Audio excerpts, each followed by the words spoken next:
Good afternoon. It's good to see you again. I have another book. So first, I'll introduce myself.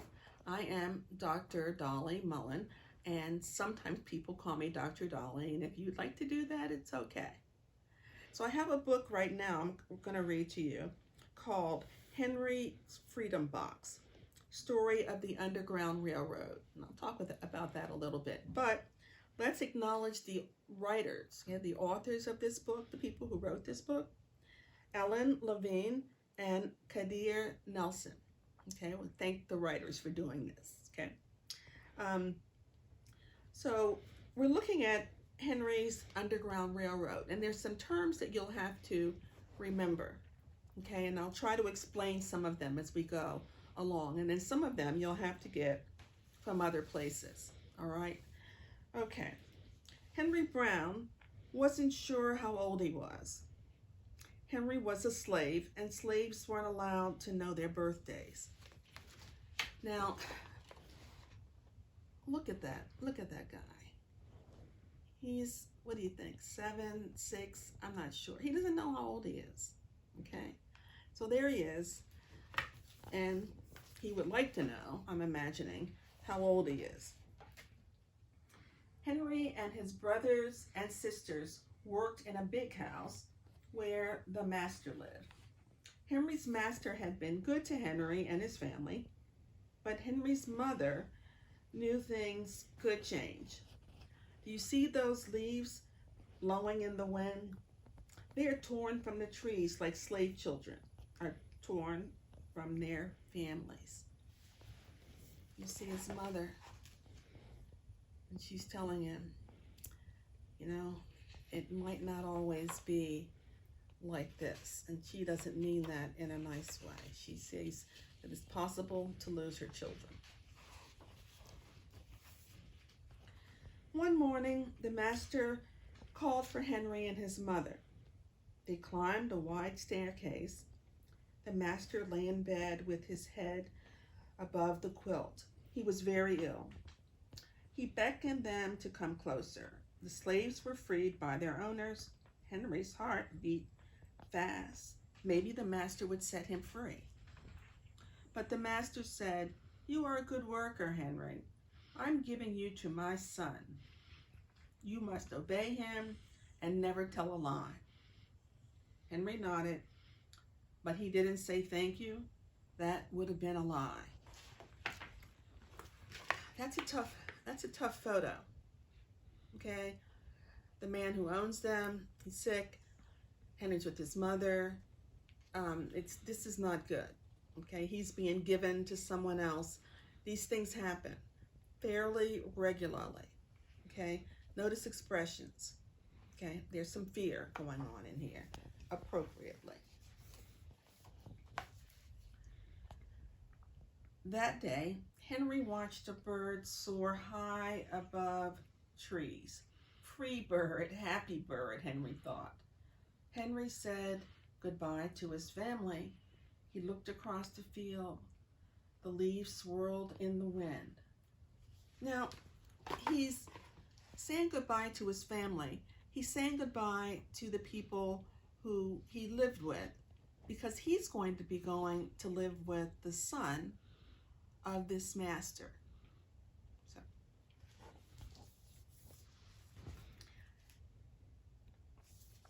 I'm going to show you this. Look at how beautiful the trees are. It's such a beautiful landscape.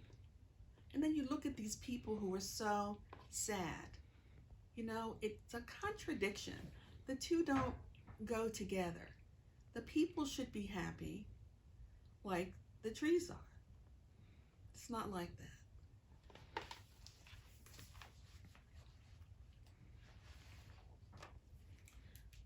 Henry worked in his new master's factory. He was good at his job. "Do not tear that tobacco leaf," the boss yelled at the new boy. He poked the boy with a stick. If you make a mistake, the boss would beat you.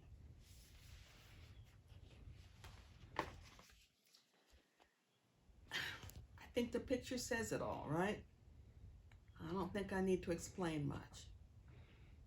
New job, no, it's not good.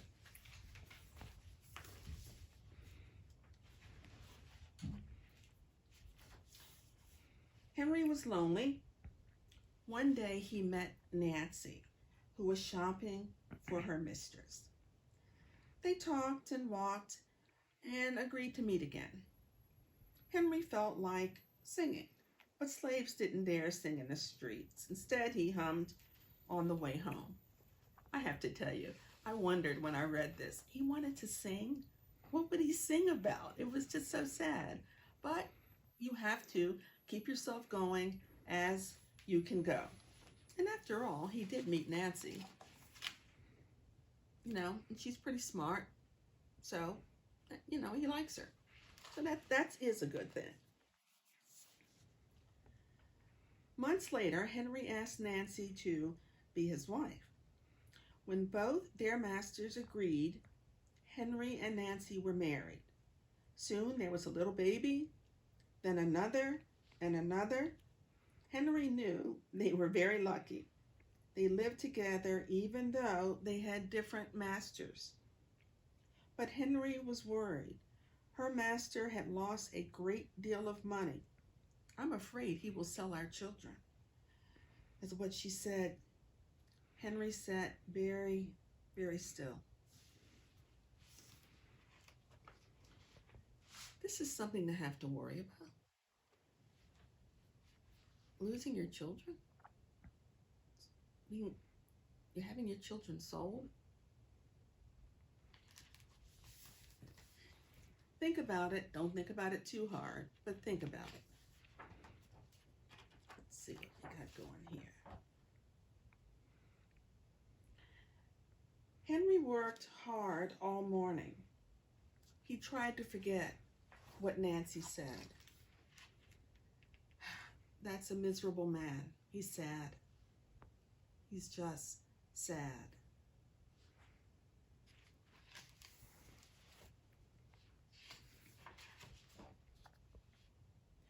His friend James came into the factory. He whispered to Henry, "Your wife and children were just sold at the slave market." "No," cried Henry. Henry couldn't move. He couldn't think. He couldn't work. "Twist that tobacco," the boss poked Henry. Henry twisted tobacco leaves, but his heart twisted in his chest. I can feel the pain coming from that page. His family is just being sold at the slave market.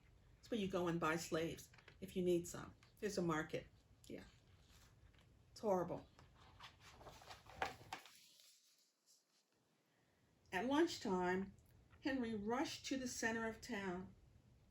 A large group of slaves was tied together. The owner shouted at them. Henry looked for his family. "Father, father." Henry watched his children disappear down the road. Where was Nancy? He saw her the same moment she saw him. He wiped away his tears. Nancy, too. She was gone.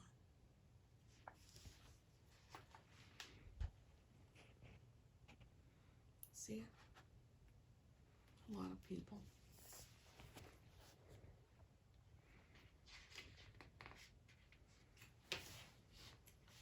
Sometimes I take a minute to think about what it is I'm reading right now. Henry no longer sang. He couldn't hum. He went to work, and at night he ate supper, he went to bed. Henry tried to think of happy times, but all he could see were the carts carrying away everyone he loved. Henry knew he would never see his family again. Now, here he is now. He's very upset. Now, remember how many times you've seen Henry. Very, very, very sad. Very, very upset.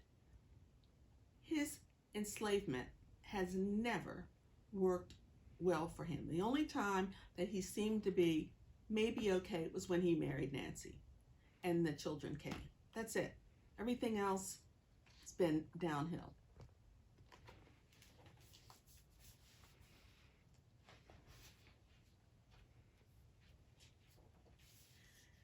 Many weeks pass. One morning, Henry heard singing.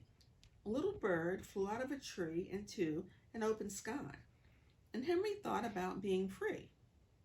But how? As he lifted a crate, he knew the answer. He asked Dr. Smith and James to help him. Dr. Smith was a white man who thought slavery was wrong. How about I say that again? Dr. Smith was a white man who thought slavery was wrong. They met early the next day at an empty warehouse. Henry arrived with a box. I will mail myself to a place where there are no slaves. He said that. As he said that even, James stared at the box, then at Henry. What if you cough and someone hears you? I will cover my mouth and hope, Henry says. Look, he's got a plan there. You see the box and Dr. Smith and James? He's going to figure this out. I'm optimistic. I think that'll happen. Optimistic means that I'm hopeful. I think it's going to work. So, Dr. Smith wrote on the box, to William Johnson, Arch Street, Philadelphia, Pennsylvania. Henry would be delivered to friends in Philadelphia. When he printed the crate, on the crate, the big letters, handle with care, this side up. So, here's Dr. Smith, and he's writing, Philadelphia, Pennsylvania, and they're going to send him there. Now, this is a time to say a word or two. Dr. Smith was an abolitionist. He did not think slavery was okay. He said, this is bad. And so that's one of the reasons that he's helping for Henry to get out of slavery, because he thought this is not good, okay? He is putting himself in danger because it was illegal to free slaves. Illegal. You could not do that. And so here he's going to do it anyway.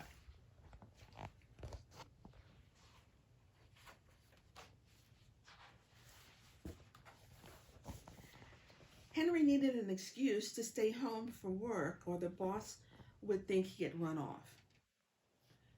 James pointed to Henry's sore finger, but Henry knew that it wasn't bad enough. He opened a bottle of vitriol. It's something that you put on scrapes and, oh gosh, it hurts. It hurts. It helps the bleeding increase, and it's not good. But he put it on his hand or his finger, and then it tore skin. It burned the skin all the way to the bone. That's what it says here. So I'll just not try to explain it to you. I'll just tell you that's what it did. But it worked, and the boss said, you don't need to come to work today because your hand is in bad shape. So that's what he did. And what they did was that Dr. Smith and James and Henry met at 4 o'clock in the morning at an empty warehouse is where they went. Look at that hand. Oh my gosh, I'm thinking, my gosh, you really want to be free, don't you? Anyway, that's what he did.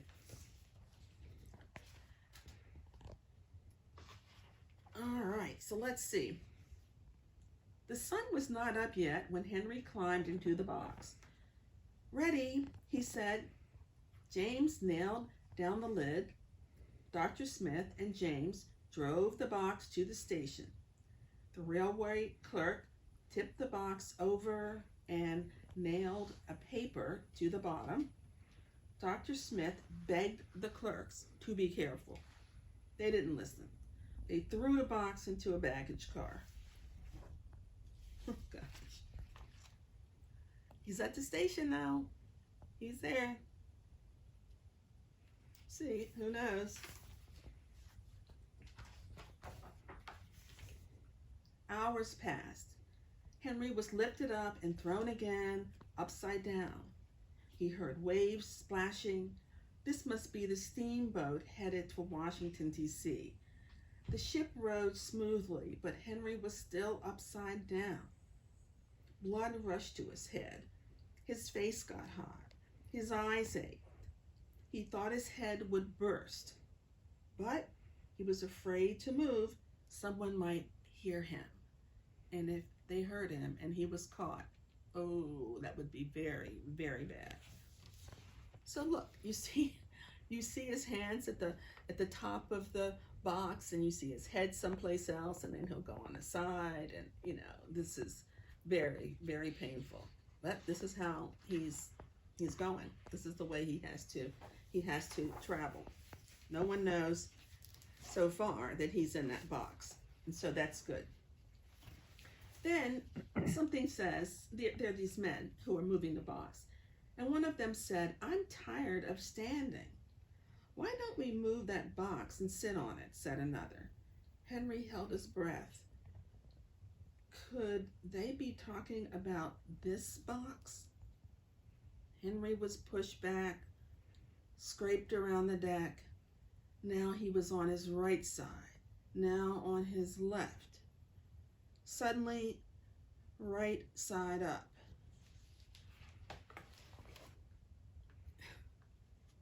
He is being twisted all over the place. But he's going somewhere. And hopefully it's Philadelphia, Pennsylvania. That's what we hope, okay? That's what we're hoping he gets to, because that's what's written on the box. What do you think is in here? The first man said. Mail, I guess, said the other. I am mail, thought Henry. But it's not the kind they imagine. Henry was carried off the steamboat and placed on a rail car. This time, his head up. He fell asleep to the rattling of the train wheels. Now, listen to this real quick. He is in a rail car, and he really is. I mean, you've seen rail trains. They're on tracks. You've seen that before. But when people were fighting to end slavery, they had something that they called the Underground Railroad, okay? And what that meant was that it wasn't a real train, okay? But what it was like a path to a place that did not allow enslavement. And that's why it was called the railway, okay? And along the road, along the way, there were stations, just like you see in the railroads right now. There are rail stations with conductors and all of that. The stations here in this book were places where you could get off and people would let you stay in their house, they would feed you and do all of that. These were people who often were white people, who put at risk, their lives, their money, because freeing slaves was illegal. You weren't supposed to do this. And these people were abolitionists, they called them. They wanted to abolish slavery. Now, there's a lot more to say about this, and I'm not going to say it all right now, okay? You can learn about that later. But I do want you to understand that we're not looking at train tracks that go underground, into the dirt. I'm not talking about that. I'm talking about a figure that explains how you run away from slavery. So, anyway, here they are. He's on a steamboat right now. And he hears the rattling, I think he says. Yes, he's on a steamboat and he hears the rattling of chains. He can see he's someplace else, okay? He's not where he was, I tell you that. The book says he's on his way to a railroad car. What that means, is he really going to a train station? Or is it what I just described? It could be either one, actually. He has to go to Philadelphia. There's some way he has to get there. He awoke to loud knocking. "Henry, you all right in there?" "All right," he answered. The cover was pried open. Henry stretched and stood up. 4 men smiled at him. "Welcome to Philadelphia." Oh my goodness, he made it to Philadelphia. Pennsylvania was a state that did not allow slavery. And Philadelphia is in Pennsylvania. And so there he was. Now look at this. Wait a minute. At last, Henry had a birthday, March 30, 1849, his first day of freedom. The day from that, he had a middle name. Everyone called him Henry Box Brown.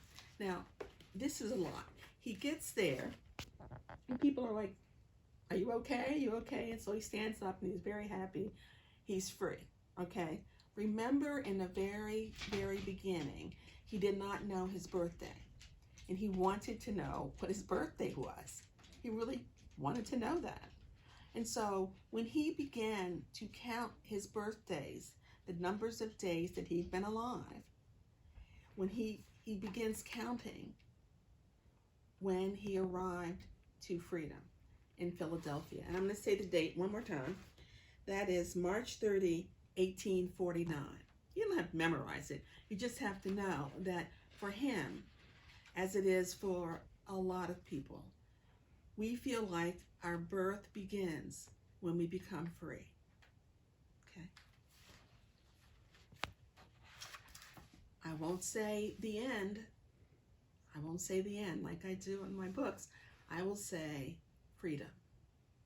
Thank you.